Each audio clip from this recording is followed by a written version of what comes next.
And yo, what up? Good day. This is Ayuk, tattoo artist from Kawit, Cavite. For today's session is meron tayong gagawing cover up na owl. So, na-edit ko na yung design. Napakita ko na kay Bossing. Nagkasundo kami. At nandito na rin sila. Ayan, yan si Bossing.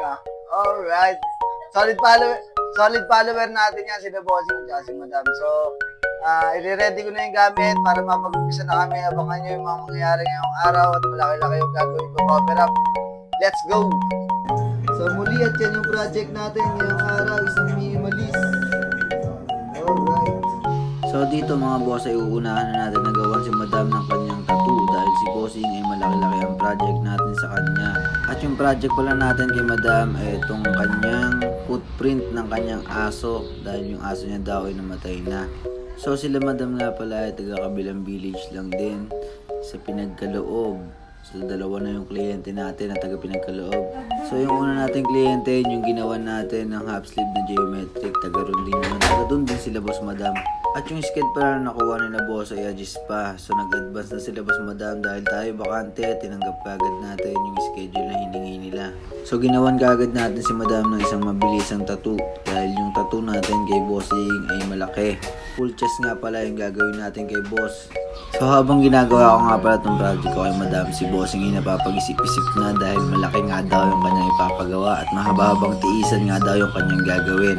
So ito na pala yung project na nagawa natin kay Madam. Ayan. So dito mga Bossing ay lalapat na natin yung tattoo ni Bossing. Muli at yan yung project natin ngayong araw, isang full chest cover up. Owl tattoo. Let's go! At dito paguguhitan na natin si Bossing ng isang makatikating lining. Ayan. So ang ginawa ko nga pala diskarte mga boss ay nilining ako muna lahat ng mga lining para kung sakaling hindi na matapos ni Bossing yung kanyang ipapatattoo ngayong araw okay na at may lining na tayo, hindi na ulit tayo maglalapat ng stencil. Pero pinahanga ako ni Bossing, grabe ang tibay. Sinagad niya hanggang sa matapos yung project na ginagawa namin. Yung tipong talagang handa siya magtiis matapos na yung project na gusto niya ipagawa dahil napakalaki nito. Sabi ko nga kay Bossing record to sa akin ngayon, grabe. Dahil yung ibang nagpapagawa ng full chest, ang pinapagawa talaga is lining lang muna. So sunod na yung shading niya. So ang ginawa ni Bossing, hindi, sige, isang gawaan lang yan para isang pagalingan na lang yung tattoo ko. Diba? Yun yung maganda, minomotivate yung sarili sa kanyang pagpapatattoo. Kahit nasasaktan na siya, sige, laban lang. Ika niya nga, ito ang gusto mo, diba? Tiisin mo yan hanggang sa matapos.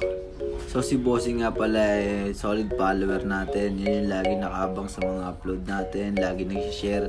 Kaya maraming salamat sa iyo Bossing. Talagang hindi mo ako binigo at tinapos mo yung project natin ngayong araw ng isang upuan lang. Grabe ang tibay mo. So dito sa mga part na to mga Bossing, itong sinishadingan natin sa kanya ay nag-aagaw hininga daw si Bossing dahil di daw siya makahinga dahil sa gitna ng dibdib yan. Kahit anong posisyon na pala yung ginawa natin kay boss para matapos lang yung kanyang tattoo ko lang sa kanya. Sige, kahit anong gawin mo, basta komportable ka. Laban lang ng laban. Kasi kahit sobrang nasasaktan na si Bossing, talagang tinitiis niya yung tattoo na pinapagawa niya. Nahahapdian niya si Bossing dyan sa mga part na yan dahil yung part na yan ay masakit naman talaga. Masakit naman talaga sa dibdib dahil na-experience ko na yan. Kahit naman ako hindi rin ako makahinga dyan sa mga part na yan. Kaya grabe, saludo ako kay boss. Talagang nagtiyaga, nagtiis. Ang break lang namin, siguro magsisigarilyo lang siya. Pero laban ulit. Talagang pinahanga ako ni boss. Matyagang magtiis kahit nasasaktan na. Ayaw niya ipakita yung itsura niya sa video dahil baka daw matawa kayo.